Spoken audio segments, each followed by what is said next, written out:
আসসালামু আলাইকুম। আমি এখন আছি হিমালয় কন্যা পঞ্চগড়ের পাশের জেলায় ঠাকুরগাঁতে। এখন বেলা ৯টা। দেখুন একবার কি পরিমাণ কুয়াশা পড়তেছে আজকে।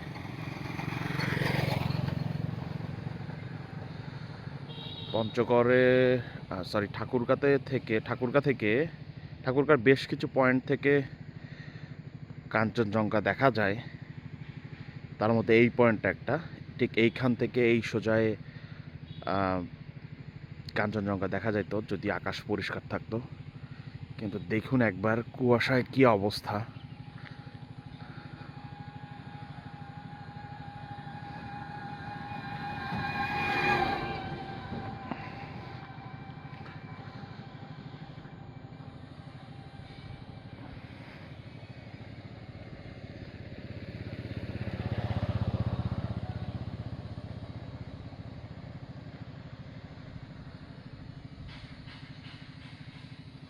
এখন এখানে 15 ডিগ্রি সেলসিয়াস তাপমাত্রা।